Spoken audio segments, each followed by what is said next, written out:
Chris Devon. Right now I'm joined by Boston Power player and top agent out of Cape Cod, Paul Grover. Now, Paul, over your 30-year career, you've put together a lot of offers, I'm sure, with buyers. So for the buyer that's entering into today's market, what should they be thinking about in preparation to putting their offer in? How do they put their best foot forward?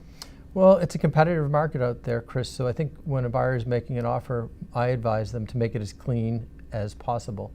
And by that I mean, first of all, mortgage contingency. If you can be pre-approved, absolutely you want to do that. And think about how much you're putting in as the mortgage contingency amount or percentage. If you're only going to get a 50% mortgage, then put that in there rather than an 80% mortgage. Make it stronger helps, that sure. way. Yeah.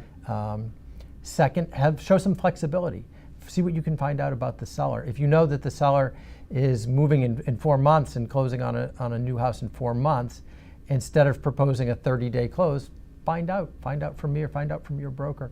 Would they prefer to close in 120 days? And put that in there as the closing date. So work with the seller. It's not just about you, the buyer, it's about the seller. Remember that, right? Right, and it's not just about the price, there are the terms. Sure.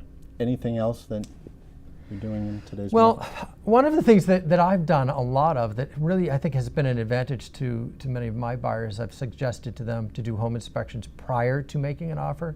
And the advantage there, Chris, is that they can make an offer knowing what they're getting into in terms of cost of renovations that they may have to undertake once they own the property. But more importantly, they make their offer just that much stronger and cleaner because they can take out the home inspection, which is typically such an unknown for both a buyer and a seller. So if it's any type of a competitive offer situation, if you have an offer without a home inspection, it's usually going to be looked at a lot more seriously.